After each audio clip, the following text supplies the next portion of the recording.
Aujourd'hui, dans Affaires sensibles, retour sur la prise d'otage du palais de justice de Nantes en décembre 1985.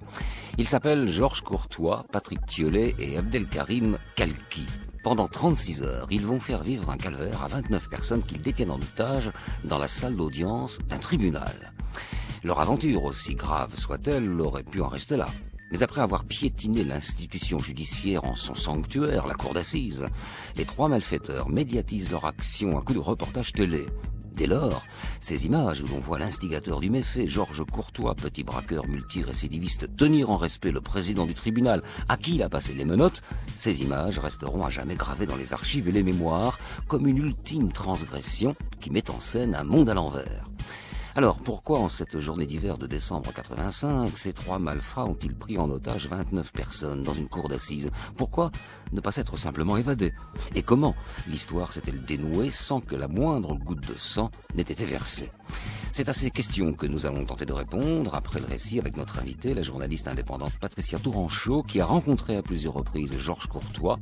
Elle vient d'écrire un portrait de lui sur le site du Nouvel Obs. Affaires sensibles, une émission de France Inter en partenariat avec l'INA, préparée par Adrien Cara, avec le soutien des documentalistes de Radio France, attaché de production Valérie Bourg, coordination Christophe Barrère, mixage Hélène Langlois, réalisation Fabrice Lègle, lecture Aurélien Labruyère, programmation musicale Muriel Pérez, à la technique aujourd'hui Michel Béziquia. Fabrice Drouel, Affaires sensibles, sur France Inter.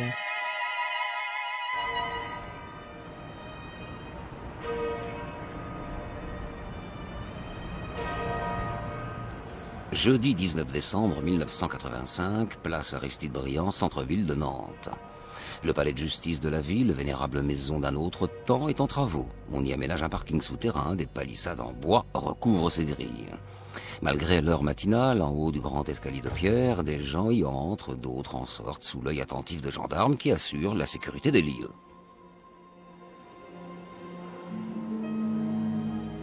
À l'intérieur, dans l'imposante salle des pas perdus, entre les colonnes, des inculpés, des témoins, des avocats se partagent l'espace.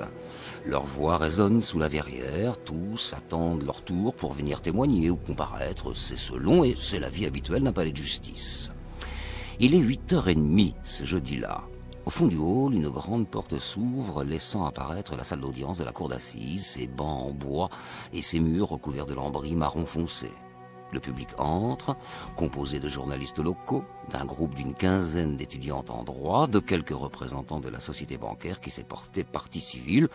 Pour le reste, des habitués, où il y a des gens qui assistent régulièrement au procès, surtout aux assises où se racontent des histoires plus ou moins dramatiques. La veille déjà, ici même, se sont tenus les premiers débats autour de cette affaire de braquage d'une agence du Crédit Agricole dans le nord de l'agglomération nantaise. Ce matin, l'audience reprend. Dans la salle, l'exigu ont pris place le président, Dominique Bellache, assisté de messieurs Dior et Bureau. Assis à leur côté, les jurés, bien sûr, qui, comme chaque citoyen appelé à siéger, vivent une expérience plus ou moins positive. Sur la gauche de la salle, on aperçoit l'avocat général, Philippe Varin. La greffière, elle, est assise à son bureau en bois et consigne les paroles du président. Tous les codes et les procédures d'un procès en assises sont réunis et respectés, bien sûr. Sur la droite, dans le box des accusés, encadrés par 2 gendarmes, ils sont 4 à comparaître. Des truands dont les casiers judiciaires, longs comme le bras, traduisent une certaine habitude des prétoires. Parmi eux, 2 attirent plus particulièrement l'attention. Georges Courtois, 38 ans, qui en a déjà passé 20 en prison, et un jeune homme de 24 ans, au regard vide, un garçon qui n'a connu que 2 mois de liberté depuis 7 ans. Il s'appelle Patrick Thiollet. Ces 2 malfrats sont encadrés par 2 obscurs comparses, accusés également d'avoir participé au braquage du Crédit Agricole. C'était il y a plusieurs mois. Bon, un procès de plus, dont le verdict ne fera probablement pas plus que quelques lignes dans les journaux. Ici donc, en ce jeudi 19 décembre 1985, au palais de justice de Nantes, ce n'est pas l'affluence des grands jours, la routine si j'ose dire, mais c'est le calme avant la tempête, comme on dit, et la tempête sera forte. Déjà, dans le box des accusés, le dénommé Courtois semble moins attentif à ce qui se dit. Il a l'air anxieux, il tripote sa montre et son regard quadrille la salle, notamment la porte du fond, celle de l'entrée du public. À ce moment précis, l'attraction d'ailleurs, ce n'est pas lui, mais l'avocat général Philippe Varin qui, debout, prononce son réquisitoire. D'un ton grave et solennel, il pointe la dangerosité des individus présents dans le box des accusés, des personnes, selon lui, de la pire espèce. Les individus que vous avez en face de vous sont dangereux. Le dit Thiollet, vous l'avez vu. Il se confond pratiquement avec son ami si peu recommandable. J'ai nommé Georges Courtois.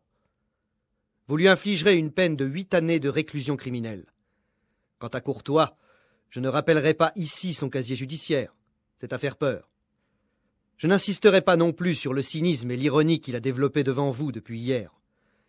Mais comprenez bien que les victimes de ces agissements auraient pu être vous ou moi. Puis, regardant Courtois droit dans les yeux, il conclut. Cela suffit. Il faut que vous cessiez, Courtois. La société n'a que faire de gens comme vous. Elle doit les éliminer. La peine sera donc à la mesure du personnage.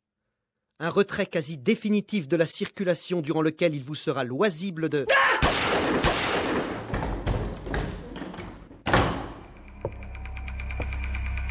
L'avocat général n'a pas le temps de terminer sa phrase qu'il est interrompu par des cris et des bruits qui viennent de la salle des pas perdus. 2 bruits sourds, des coups de feu en fait. Et la porte derrière les jurés s'ouvre violemment et laisse apparaître un individu portant un imperméable beige et des lunettes noires. Il pénètre dans la salle, l'air menaçant. D'une main, il pointe sur l'assistance un revolver de calibre 38, de l'autre, il tend le bras en l'air pour que tous aperçoivent la grenade découpillée qu'il a dans la main. L'homme regarde cette assemblée médusée qu'il tient désormais en joue et hurle un seul geste, et je vous fais tous sauter. Cet homme qui vient de faire irruption, c'est Abdelkarim Kalki, un autre habitué des prétoires et des cours de justice. Menaçant le président de la cour, Dominique Bellache, Kalki ordonne aux gendarmes nombreux dans la salle de déposer leurs armes. Au même moment, 2 des accusés, Courtois et son camarade Thiollet, sautent du box. Ils récupèrent les armes des gendarmes qui le pointent ensuite vers les magistrats et le public. Désormais, plus aucun doute, Kalki, l'homme à la grenade, est leur complice dans ce qui ressemble à une tentative d'évasion hors du commun, c'est moins qu'on puisse dire. Pourtant, au lieu de se précipiter vers la sortie pour quitter le palais de justice, le trio de malfaiteurs ordonne aux gendarmes et à une partie du public de quitter la salle d'audience. Cette fois, c'est clair, c'est une prise d'otage. Après quelques secondes de flottement, les gendarmes referment derrière eux les lourdes portes. Une chape de plomb tombe sur la cour d'assises. À la surprise de tous, une pièce de théâtre débute dans laquelle les rôles sont brutalement inversés. Comme dans un étonnant remake de la pièce de Marivaux, L'île des esclaves, le principal accusé, Georges Courtois, prend le commandement et mène le jeu.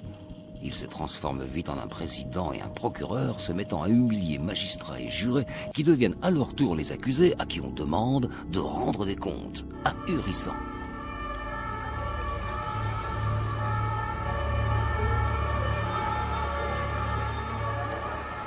À l'extérieur du palais de justice, la place Aristide-Briand est prise d'assaut par la police. Des hommes du groupe d'intervention de la police nationale, GIPN, venus de Rennes, se positionnent autour du tribunal. Des tireurs d'élite s'installent sur des points hauts. Les minutes passent, le palais de justice de Nantes vit un état de siège. Jean Chevance, le préfet, arrive sur les lieux pour coordonner les opérations, mais très vite, il doit se rendre à l'évidence, la situation est grave. 3 individus dangereux retiennent en otage une trentaine de personnes. Au moindre faux pas, un bain de sang est possible. Alors, sans hésitation, le préfet appelle le cabinet du ministre de l'Intérieur, Pierre Jox. Pendant ce temps, dans la salle, le trio Courtois, Thiollet, Kalki garde pour le moment son calme et tient en respect une trentaine de personnes. L'ambiance se détend même par instants. Ainsi, Georges Courtois, s'approchant du groupe d'étudiantes en droit, leur dédicace un code civil qu'il a fauché quelques minutes auparavant au président du tribunal, mégalo. Kalki dépose le matériel qu'il a apporté avec lui, des chaînes, plusieurs paires de menottes et un petit poste de radio, organisé. Thiollet et son complice s'enchaînent au président et à l'avocat général. Les 3 malfrats ont le sens de la mise en scène. Face à cette assemblée pétrifiée, Kalki se réclame de l'intégrisme islamiste et demande s'il y a des juifs dans la salle. Puis il annonce d'une voix grave qu'il appartient au groupe Abou Nidal et que cette prise d'otage est un moyen de venger ses frères des massacres qui ont lieu au même moment au Liban. Et ce n'est pas fini. Il déclare qu'il veut donner une gifle à l'État français. De son côté, après avoir assommé de questions le président de la Cour et l'avocat général sur la légitimité de la justice à délibérer sur son cas, Courtois cède une leçon sur les droits de l'homme. Vous connaissez tous Nelson Mandela, en prison depuis 20 ans parce qu'il a la peau trop bronzée pour les dirigeants sud-africains. Vous savez combien de gens meurent de faim chaque année dans le monde? Les truands parlent et veulent désormais être entendus. Alors, Courtois se retourne vers son avocat, maître Taupier, toujours assis au premier rang, et lui dit... Maître, vous allez sortir et dire à ces messieurs de la police que nous attendons une équipe de télévision dans les plus brefs délais. Nous avons des déclarations à faire. Des journalistes, hein, pas des poulets. L'avocat obtempère. Dans la demi-heure qui suit, une équipe de télévision de France 3 Pays de Loire pénètre, escortée par les policiers dans le palais de justice, et s'engouffre dans la salle d'audience, caméras et micros à la main. Et c'est ainsi qu'au journal de 13h, ce jeudi 19 décembre 1985, 3 heures à peine le début de la prise d'otage, la France découvre la moustache en bataille de Courtois, l'idéologue, l'air farouche de Kalki, le soi-disant musulman intégriste, et le sourire un peu niais de Thiollet, homme à tout faire à qui on demande surtout de se taire. D'ailleurs, la parole est à Georges Courtois. J'aimerais bien que les gens qui sont ici nous donnent également leur impression, c'est-à-dire, puisque ces gens-là sont là, eh bien, j'aimerais bien savoir quel effet ça vous fait d'être venu pour juger quelqu'un et finalement de vous retrouver en position d'être jugé à votre tour. Bien. Alors, je dis ici, devant ce monsieur, que notre but n'est pas de faire du mal à qui que ce soit, y compris vous, monsieur le Président, y compris le procureur de la République. Notre but, il est simple. On est ici, on est prisonnier, on est pris en otage comme vous l'êtes. Eh bien, notre but, il est simple. On intervient et on s'en va. C'est-à-dire, on fait notre travail. Si du mal doit être fait à quelqu'un, si quelqu'un doit être exécuté 2, 3, 4, 5 ou qu'on doit faire sauter les grenades, soyez bien persuadés que vous le devrez uniquement aux forces de l'ordre. Hein. J'attire votre attention sur ce gendarme. Quand ça tire une balle dans la tête de quelqu'un, il ne reste plus que les épaules. La tête s'en va. Hein? Notre but essentiel est de nous en aller, monsieur Varin. Je m'excuse, mais votre compagnie ne m'est pas vraiment désagréable, mais je suis obligé de partir.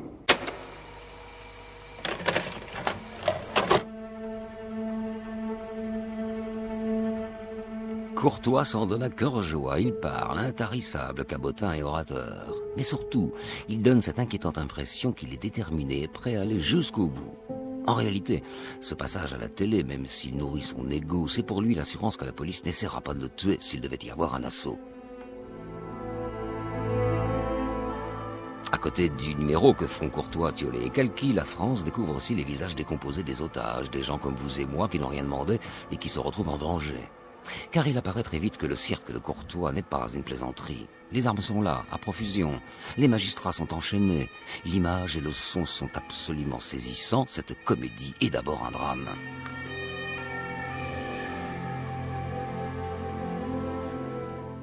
À 13h, des véhicules banalisés de la police arrivent en trombe aux abords du palais de justice avec à leur bord des hommes tout de noir vêtus et cagoulés, pas le genre à plaisanter.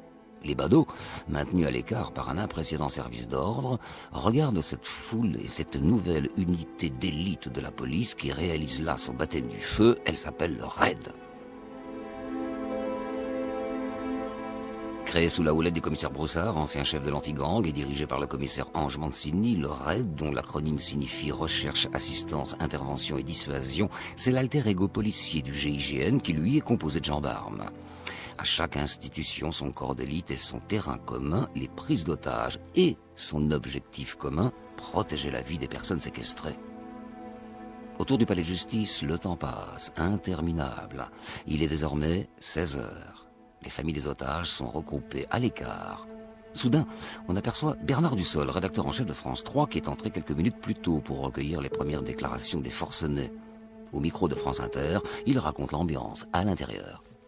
Ils sont en train de dire que si jamais ça devait mal se passer, il y a des gens qui sont dehors tout autour du palais de justice et prêts à intervenir avec eux aussi des grenades, qui pourraient envoyer ces grenades dans tous les restaurants, les bars, les endroits publics de Nantes ce soir.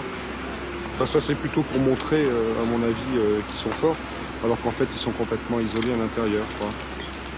Un coup de feu a été entendu vers 15h15 à l'extérieur du tribunal de Cossé-Justice exactement. C'est Courtois qui est sorti avec une otage, une petite étudiante. Il la tenait devant elle, il avait son magnum à la main et il a appelé son avocat qui n'était pas venu le voir depuis quelque temps. Et puis comme il a vu la tête d'un policier qui dépassait, il a tiré. La balle est allée se ficher dans une des colonnes de la salle des pas perdus.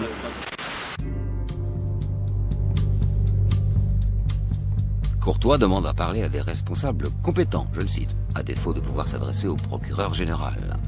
Mais pour l'instant, les hommes du RAID ne prennent pas contact avec les preneurs d'otages. Leur chef, Robert Broussard et Ange Mancini, préparent méticuleusement la négociation, repèrent les lieux et disposent leurs hommes au cas où une intervention serait nécessaire. Ils restent pour le moment discrets et laissent croire à Courtois qu'il est toujours en position de force. Alors le forcené souffle le chaud et le froid, tantôt cruel, tantôt doux avec les otages. Dans le même temps, des journalistes de France 3 brisent de nouveau le huis clos de la salle d'audience et délivrent des plateaux repas. Profitant une nouvelle fois de la présence de la caméra, Georges Courtois affirme toute sa détermination. Arme au poing, c'est fou l'assurance et l'arrogance que ça peut donner. Ce qu'il faut bien savoir également, c'est que pour ce qui me concerne personnellement, j'ai attendu 2 années, ainsi que M. Thiollet, pour pouvoir réaliser cette opération. M. Calqui, quant à lui, a attendu 5 années pour pouvoir réaliser cette opération. Par conséquent, je pense que les forces de police peuvent attendre quelques minutes, quelques heures, quoi. Mais enfin, disons quelques minutes. Les exigences seront donc formulées clairement, sans équivoque. Il convient pour les forces de police, il conviendrait aussi qu'ils arrêtent de téléphoner, hein. Bien. Il conviendrait par conséquent, ainsi que l'a dit M. Varin, premier substitut, que les forces de police entendent avec une grande attention les exigences qui seront formulées.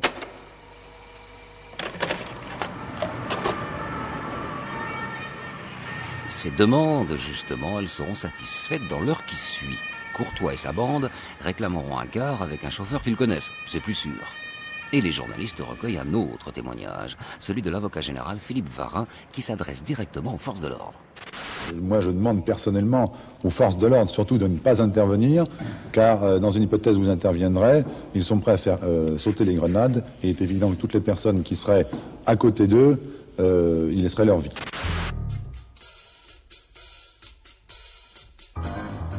Ne pas intervenir en donnant l'assaut, mais privilégier la négociation. Ça tombe bien, c'est la position du RAID. D'ailleurs, pour mettre toutes les chances de leur côté, les policiers spécialisés ont mis en place un ingénieux dispositif d'écoute et de vidéo qui leur permet de suivre en temps réel ce qui se passe dans la salle d'audience, où sont toujours retranchés les 3 forcenés et la trentaine d'otages. Sur les toits, des tireurs supplémentaires du RAID viennent rejoindre ceux du GIPN. Tout est prêt au cas où la situation dégénérerait à l'intérieur et que les hommes cagoulés du commissaire Broussard seraient amenés à lancer un assaut. Sur le coup de 16h30, Maître Taupier, l'avocat de Georges Courtois, qui était désigné comme médiateur, fait pénétrer un téléphone dans la salle d'audience pour que les preneurs d'otages puissent dialoguer avec la police et en particulier avec les négociateurs du RAID. Très vite, le meneur d'ordre de l'opération se montre agité et agressif, de moins en moins courtois. Pourquoi est-ce que le quart que j'ai demandé n'arrive pas? Ou encore, en s'adressant au RAID, joue pas ton malin Broussard. Si j'entends encore un de tes hommes rôder derrière la porte, je tire et je ne ferai pas de quartier, remballe tes pingouins. Nous sommes des gens qui ne reculons jamais. Il faut bien se dire ça. Je préfère mourir matériellement. C'est beaucoup plus intéressant que de pourrir dans une centrale. Je les ai fréquentés, c'est vraiment pas passionnant. Il n'y a rien à voir. Donc je ne peux plus y aller. Par conséquent, je n'irai pas.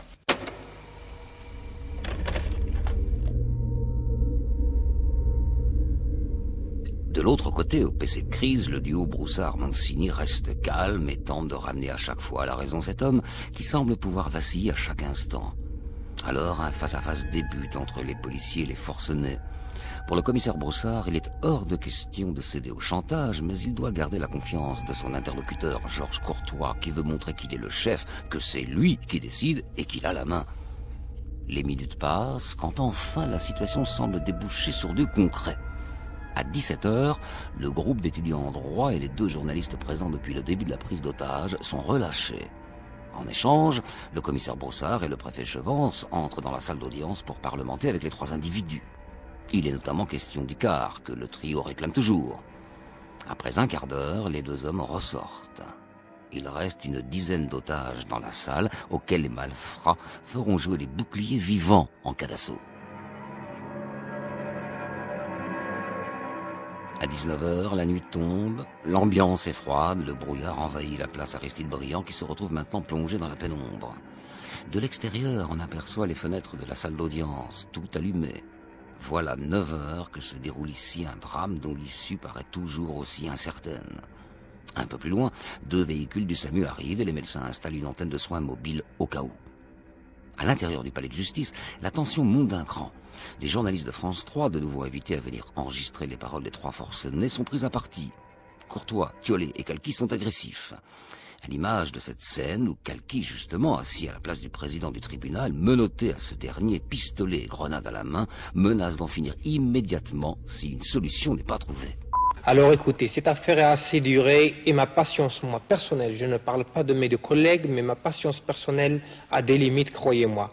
Et je vous jure que j'attends encore un peu et je ne prendrai la décision de personne ici. Je vais me flinguer et je vais jeter cette grenade. J'ai encore une autre ici, là.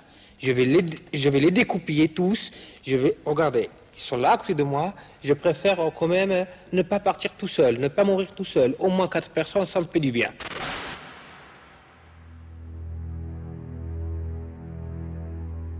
Les images enregistrées par l'équipe de France 3 sont bloquées par le ministère de l'Intérieur et analysées par les hommes du RAID qui tentent d'établir une nouvelle stratégie de négociation. Celle-ci se révèle payante puisque progressivement des otages, seuls ou en groupe, sont libérés. Le commissaire Brossard est en liaison téléphonique permanente avec le ministère de l'Intérieur qui l'informe en temps réel de la situation. Pour ce baptême du feu, le RAID jouit de toute la confiance du ministre Pierre Jox qui continue de leur donner carte blanche pour mener les négociations. À minuit, le silence regagne progressivement le palais de justice et ses alentours. Encore une fois, le calme avant la tempête et la nuit sera très longue.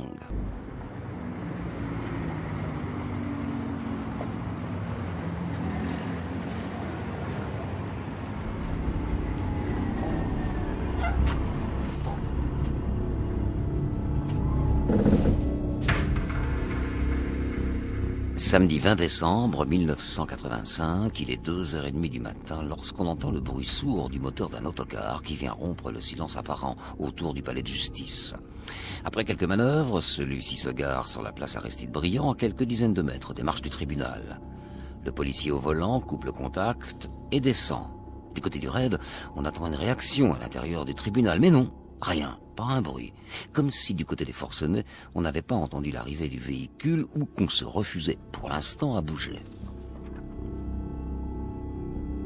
En réalité, dans la salle d'audience, Courtois et ses 2 compères, Thiollet et Calqui, ne dorment pas. Bourrés d'amphétamine, ils sont aux aguets.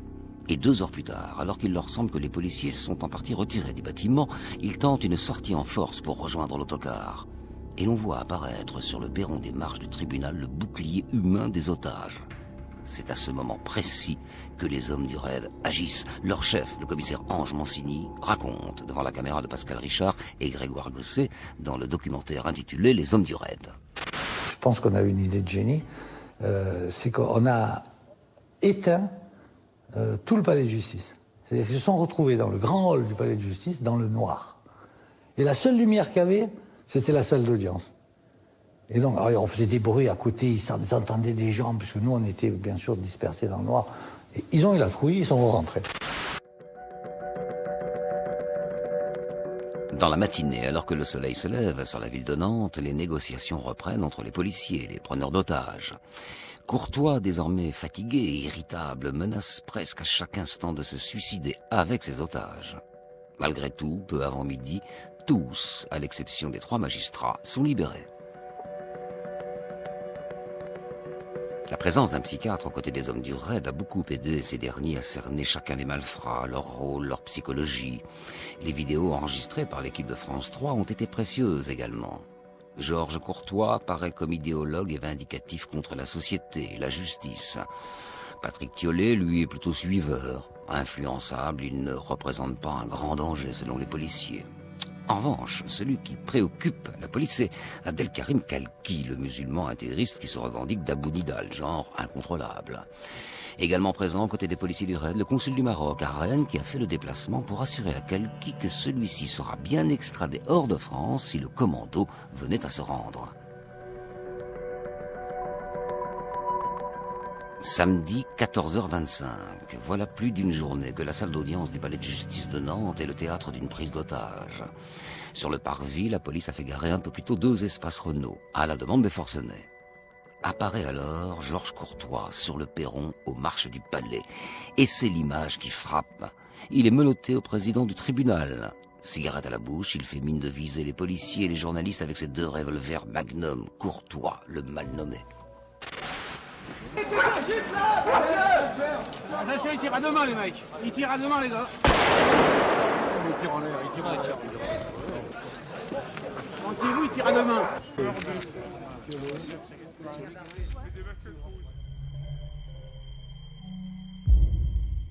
Oui, Courtois tire en direction du groupe de journalistes. Ceux-ci s'allongent au sol.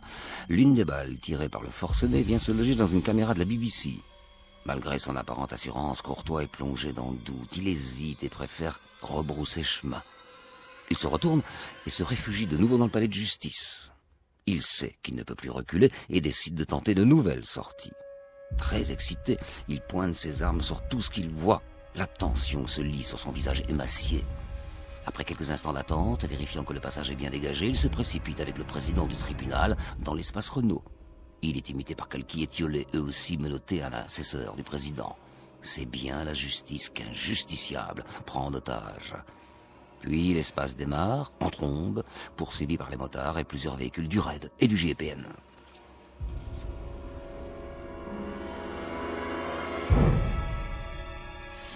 Après plusieurs minutes à foncer à tombeau ouvert dans les rues de Nantes, le convoi s'arrête au niveau de la gare SNCF. À la surprise générale des hommes du RAID, Courtois, toujours enchaîné d'une main au président du tribunal, descend et se précipite arme à la main dans la salle des consignes. Il récupère un sac chargé d'armes. Sur leur route, les malfaiteurs croisent le regard des passants et des badauds persuadés qu'on tourne un film.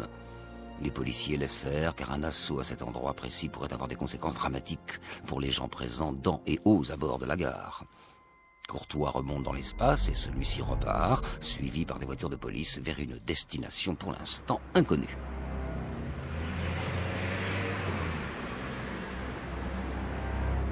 Après un quart de route, le convoi se dirige en direction du sud-ouest de l'agglomération nantaise et plus précisément vers l'aéroport Château-Bougon où le commando, semble-t-il, pense pouvoir trouver un ultime échappatoire. Mais les policiers qui ont vite compris l'idée des forcenés ont fait évacuer une partie de l'aéroport. Après quelques minutes, l'espace Renault dans lequel ont pris place Courtois, Kalki, Thiollet et leurs 3 otages arrivent face aux grilles. Le véhicule s'immobilise et un nouveau marchandage commence avec le commissaire Broussard. L'ouverture des grilles contre la libération des 2 otages. Dos au mur, Courtois accepte. Les grilles s'ouvrent et l'espace repart sur les pistes avec désormais un seul otage à bord, le président du tribunal. Et il finit par s'immobiliser, encerclé par des véhicules de police. Présent sur place, l'envoyé spécial de France Inter, Jacques Expert, raconte. Une nuit noire et profonde est tombée sur la piste de l'aéroport Château-Bougon de Nantes. L'aéroport est désormais vide, on n'y trouve que policiers et journalistes. Il a été évacué peu après 17h. Les vols sont détournés en direction de l'aérodrome de Saint-Nazaire. En bout de piste, la Renault Espace des 3 malfaiteurs attend toujours phare éteint. Un peu plus tôt, comme promis, en arrivant à l'aéroport, Courtois et ses 2 complices avaient relâché 2 otages, un assesseur et l'avocat général. On peut les voir ici à l'aéroport, derrière une vitre, souriant et discutant avec leur famille. Pour l'instant, les événements qui s'étaient précipités dans l'après-midi semblent au point mort. À plusieurs reprises, on a vu le préfet Broussard et le commissaire Mancini aller négocier avec les 3 malfaiteurs. Cela se fait vitre baissée. Tout à l'heure, Courtois discutait avec les 2 fonctionnaires de police, tranquillement assis, une bière à la main. Les minutes passent, dans l'espace Renault, les truands scrutent le paysage et s'interrogent. Ils le savent, ils ont perdu la partie. Alors Broussard revient négocier avec eux. D'abord avec Courtois, puis avec Kalki, à qui il affirme que l'ordre d'extradition de ce dernier a été signé par le ministère de l'Intérieur. Courtois laisse partir le dernier otage en échange d'un ultime passage devant les caméras de télé. Un quart d'heure après, l'espace Renault, conduit désormais par un policier avec quelques Thiollet et Courtois non menottés sur la banquette arrière, repart et vient s'immobiliser devant un groupe de journalistes. Dans une scène digne du Festival de Cannes, la vitre arrière de l'espace qui roule au ralenti se baisse et face aux caméras, Georges Courtois prononçait quelques mots. Je vous annonce que nous considérons cette affaire comme un demi-échec, c'est-à-dire comme un demi-succès. Mon sentiment est que nous avons conversé avec les policiers et que par conséquent nous avons la conscience tranquille d'avoir exactement choisi la meilleure solution pour tous et pour chacun. Vous retournez en prison. Vous êtes, messieurs, je retourne en prison. Quant à vous, vous êtes une bande de requins qui me déplaisait particulièrement.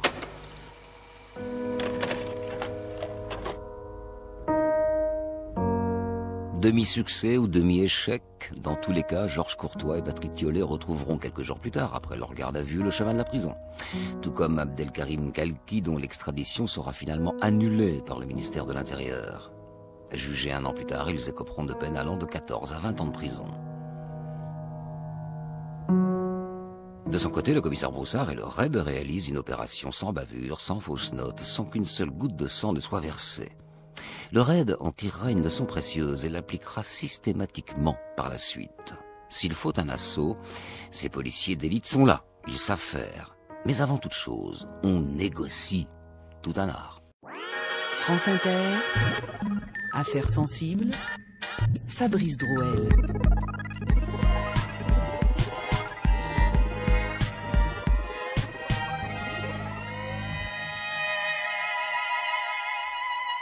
Aujourd'hui, l'affaire Georges Courtois avec notre invitée, la journaliste indépendante Patricia Touranchot. Bonjour. Bonjour. Alors, vous avez rencontré à plusieurs reprises Georges Courtois. Vous venez de publier un portrait de lui disponible sur le site du Nouvel Obs, rubrique Obs du soir. Alors, vous faites partie de ceux qui peuvent dire à Nantes, pendant la prise d'otage, j'y étais. Enfin, à l'extérieur. Vous auriez pu être à l'intérieur. Vous auriez pu être à l'intérieur. Moi, vous étiez à l'extérieur. Moi, vous y étiez. Quel souvenir vous en gardez? Racontez-moi tout cela vu du côté d'une personne qui a assisté à cet événement. C'était un truc de dingue parce que à l'époque, j'étais très jeune journaliste et c'était mon premier poste et mon premier jour comme correspondante de Libération à Nantes. Et donc, je venais juste de m'installer et le matin, j'apprends que prise d'otage à la cour d'assises de Nantes. Donc, j'avais quand même un peu les jetons, quoi. Donc évidemment, je suis allée au palais de justice, j'ai fait comme les autres, on était une meute de journalistes et au fil de la journée, la meute grossissait parce qu'évidemment, on avait tous les journalistes étrangers qui étaient là. Et puis, c'était un truc de fou d'essayer de retrouver l'histoire de ce mec Georges Courtois qui était en train de parler en direct devant les caméras de France 3, quoi. Donc, moi, je me suis attachée, enfin, j'ai fait les 2-3 premières pages de Libération pour le lendemain, mais je m'attachais à essayer de retrouver son histoire.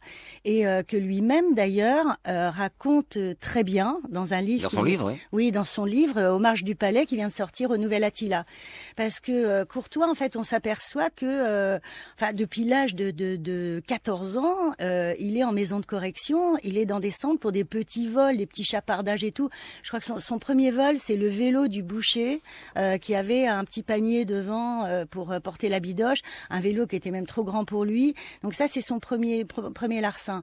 Et lui, bon, c'est famille ouvrière de Nantes, assez pauvre. D'ailleurs, il s'alimentait, ils avaient des tickets d'alimentation de la mairie de Nantes. Donc bon, il mangeait plus souvent des patates que de la viande. Et lui se retrouve à 14 ans en maison de correction à Bordeaux, la maison du Prado, qui mélangeait à la fois des enfants placés pour des problèmes familiaux et puis des délinquants, des durs de durs. Et Courtois raconte que, bon, alors lui, il rêve d'être prof de français ou ingénieur. Et là-bas, on veut absolument qu'il soit plombier. Lui déjà, alors ça le révolte totalement, quoi. Il n'est pas question qu'il soit plombier. Et donc ça commence, il se retrouve au cachot. Alors au cachot dans cette maison-là qui était très dure à l'époque. Ça plaisante pas, j'imagine. Oui, et les surveillants, les gardiens injectaient de l'eau. Il y avait un trou dans le cachot, ils mettaient de l'eau, il y avait 15 cm de flotte dans le cachot et les gamins étaient debout nu-pieds dedans. Donc c'est ce que raconte Courtois. Donc là déjà, de là remonte une grosse révolte. Bien sûr. Et lui dit que quand ils sont 280 mômes, Et il dit les durs de dur, en fait, entraînent les autres, les asociaux économiques comme lui. Lui, il se définit comme un asocial économique. Et il sait déjà, dit-il, à 14 ans, qu'un jour, ça va finir mal.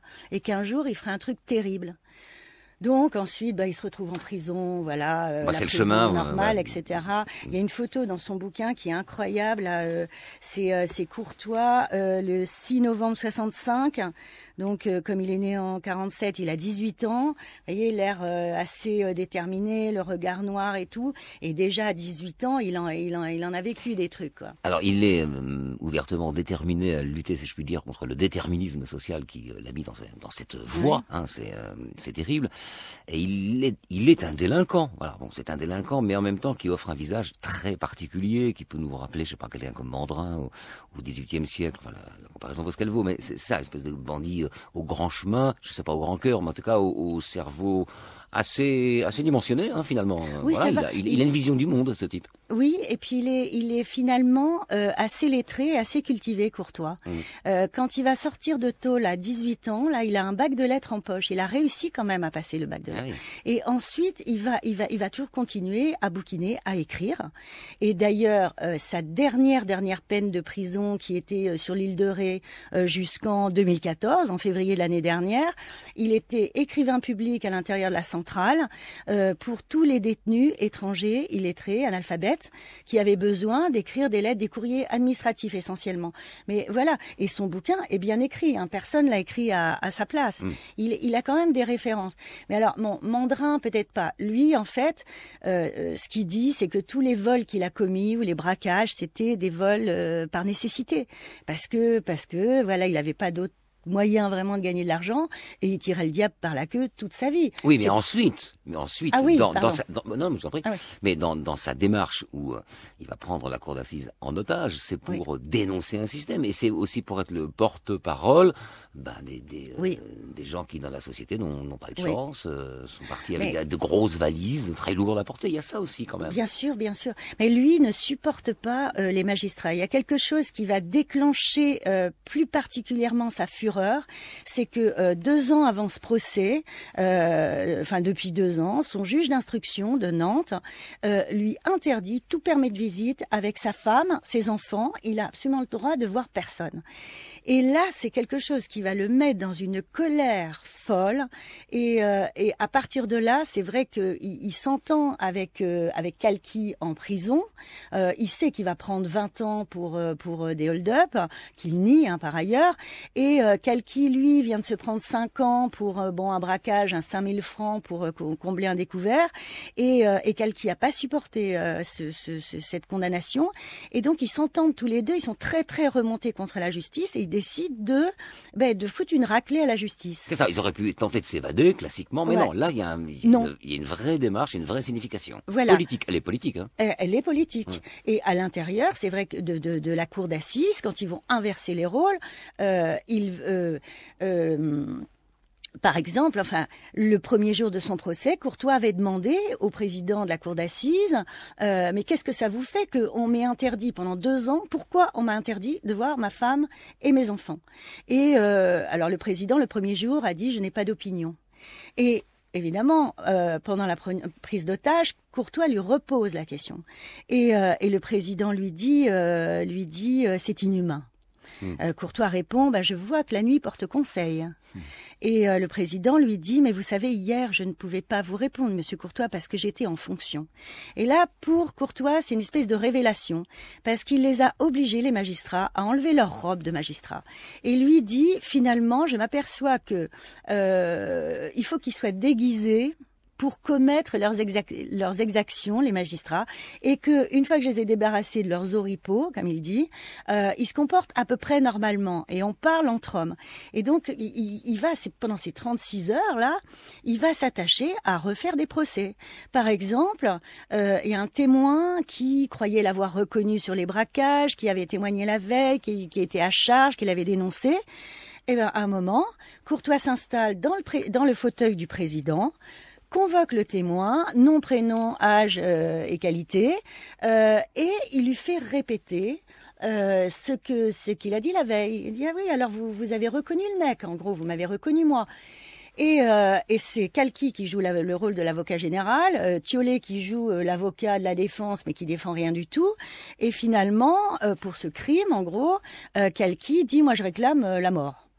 Et Courtois dit bon délibéré et il rend le verdict contre ce témoin et il dit bon vous serez condamné à recevoir une balle dans chaque genou. Et oui, pour qu'à l'avenir, quand vous reviendrez témoigner, vous soyez en fauteuil roulant, mais avec sursis. Bon, donc évidemment, c'est une vaste blague. Mais il a réglé ses comptes un peu avec tout le monde, y compris avec les jurés, en leur disant vous êtes des irresponsables, vous êtes des ignorants. Alors justement, les jurés, parce que effectivement, ça c'est intéressant, ça pourrait presque nous faire sourire. Mais évidemment, ça n'a pas fait sourire les gens qui se sont retrouvés pris en otage. Hein. C'était une angoisse. Mais on va les écouter. On va écouter le témoignage de deux jurés qui parlent pour le documentaire de Frédéric Goldbraun, intitulé Georges Courtois, visage d'un réfractaire. Je crois qu'il nous a mis beaucoup en cause, hein, nous les jurés, d'accepter de juger justement, mais de comprendre ce qui l'avait amené à de tels actes, ce qui avait amené sa révolte. Et surtout, il savait très bien qu'on n'était pas au courant de ce qui se passait dans les prisons, et c'est ce qu'il voulait nous faire comprendre. Alors, vous parliez des jurés, justement. Non mais c'est ça, en fait il leur fait comprendre, il leur dit vous êtes des distributeurs d'années de prison. Ouais. Vous êtes levé ce matin, vous êtes dit bah voilà, je vais distribuer des années de prison sans vous rendre compte de ce qu'on vit nous dedans. Et il leur raconte la prison, on nous transforme en tubes digestifs, on est des numéros, on est des animaux, on est du cheptel, et vous vous faites manipuler par des magistrats. Et le président à un moment a dit mais non monsieur Courtois, finalement vous n'auriez pas pris 20 ans, vous n'auriez pris que 18 ans. Et là, Courtois explose et dit aux jurés, vous voyez, ces gens-là vous manipulent, ils vous font croire que c'est vous qui jugez, sans savoir, puisque vous êtes totalement ignorant de la situation des prisons françaises. Mais en plus, voilà, il se permet de dire que 18 ans. Vous vous rendez compte que c'est 18 ans de la vie d'un homme, quoi. Bah oui. Alors, ça fait 30 ans d'ailleurs, hein, cette affaire-là, pile, parce que nous sommes en décembre 2015. Et souvenez-vous, en 1985, nous étions jeunes et beaux à l'époque, on écoutait et on dansait sur Kate Bush, Running Up That Hill. Patricia Tourangeau, vous avez rencontré plusieurs fois Georges Courtois. Comment se comporte-t-il? Quel homme est-il? Quel genre d'homme est-il? Aujourd'hui, il a 68 ans, maintenant, si mes calculs sont bons. Ouais, il a 68 ans, il a fait 34 ans de détention. Et en même temps... Pile la moitié de sa vie. Voilà. Ouais. Mais en même temps, lui, franchement, il regrette rien. Lui dit, il y a des mecs qui ont passé 34 ans à bosser chez Renault. Bah oui, moi c'est le métier qui veut ça, c'est les risques du métier, et donc je fais avec. Et en plus, Courtois se dit une chose. Quand il commet cet acte jusqu'au boutiste en 85, il sait qu'il va prendre 20 ans de réclusion pour ses hold-up. Voilà. Et la preuve, c'est ce que d'ailleurs l'avocat général était en train de requérir. Il aurait pris 18 ou 20 ans. Et tout compte fait, il se dit aujourd'hui, moi, bah voilà, finalement, il a été condamné à 20 ans pour tout compris, la prise d'otage et les hold-up. Et il se dit, pour moi, c'est gratuit. Alors, par rapport à Calqui, là, il a culpabilisé beaucoup parce qu'il se disait Karim Calqui, il était sorti, lui, il a eu 19 jours de liberté, il vient me sauver. Et comme le gouvernement ne l'a pas expulsé et n'a pas respecté les termes de leur accord avec Broussard et Mancini, finalement, Calqui lui prend 20 ans. Et un jour, les deux se sont retrouvés en tôle ensemble à la centrale de Saint-Maur. Et Courtois lui dit je suis embêté par rapport, toi t'as mangé voilà 20 ans pour... Et l'autre lui a dit t'inquiète pas Georges, les 20 ans je les aurais sûrement pris pour autre chose, donc c'est pas grave. Et les deux, en fait, oui, et lui dit, au moins c'est pour un acte glorieux. Et les deux faisaient le tour de la courte promenade à Saint-Maur.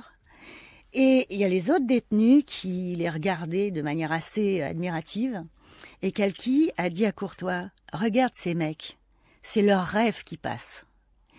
Et en fait, Courtois se dit, voilà, les 20 ans, je les ai bien mieux faits, et c'est plus facile à passer quand on a commis un acte comme ça. et qu'on a pu régler ses comptes et dire tout ce qu'on pensait, que croupir comme ça bêtement. Et il dit qu'il avait aussi il a bénéficié d'un respect de l'administration pénitentiaire bien plus grand qu'avant. Il traitait quasiment d'égal à égal. Donc voilà, lui ne regrette rien. Il a eu 3 enfants, il a eu 11 petits-enfants, dont un est mort. Et lui, il dit, voilà, sa vie, faut la brûler, sa vie, faut l'animer. Même en prison, faut l'animer. Donc il y a des mecs incroyables que j'ai rencontrés en prison. J'ai fait l'écrivain public donc pour eux. Et voilà, en gros, je regrette rien. J'ai 68 ans. Ok, alors il a une petite pension de 1000 €. Donc là, il espère bien vendre son livre là au marché du Palais pour avoir un petit peu d'autre argent. Il fume toujours autant. Il est à Nantes, évidemment, il est une espèce de héros entre guillemets. Sur le mur de Royal de Luxe, il y a une énorme fresque de Georges Courtois, tel qu'on le voit sur les images à la sortie du Palais de Justice de Nantes en 85, avec son flingue et tout. Et voilà, il est connu dans toute la ville, tous les bistrots. Voilà. Il prend du muscadet, il écrit, ça va. Il a toujours ses moustaches tombantes. Oui, il a toujours ses moustaches. Bon, il a un peu vieilli, mais il est toujours assez classe quand même. Dites-moi, Patricia Torancho, quel regard vous portez sur lui ? Sur lui, moi, il m'est assez sympathique, mais bon, voilà, il est plutôt, c'est un personnage un peu comme on les aime bien. Enfin, les braqueurs, ils voulaient pas tuer, quoi. Parce qu'il y a un truc de dingue quand même, que j'avais pas mesuré avant, même en ayant couvert l'histoire, en l'ayant vu plusieurs fois en 99, en 2002, enfin après, c'est que lui pense réellement qu'il va mourir dans ce truc. C'est la fin, c'est pour ça qu'il parle tout le temps aussi. Il dit, parce que je lui dis, mais pourquoi vous laissez pas s'installer un silence de cathédrale dont il parle dans son livre? Et il me dit, d'une part, pour conjurer la peur, moi, parce que je vais mourir, je pense que c'est inéluctable. Qu'on va être flingué par la police. C'est l'impasse, évidemment. Voilà. Et deuxièmement, pour rassurer les jurés et les otages, parce qu'il dit sinon les gens stressent trop. Et donc il faut un peu, ça nous humanise de parler. Et puis finalement, on a eu des discussions avec certains d'entre eux. Merci Patricia Torancho. J'encourage nos auditeurs à lire votre article sur le site du Nouvel Obs, où il dit d'ailleurs, pour résumer toute cette histoire, Courtois, il dit, c'était un bon trip. Il dit ça exactement. Au revoir Patricia Torancho. Merci. Au revoir, merci. C'était Affaires sensibles aujourd'hui, l'histoire de Georges Courtois.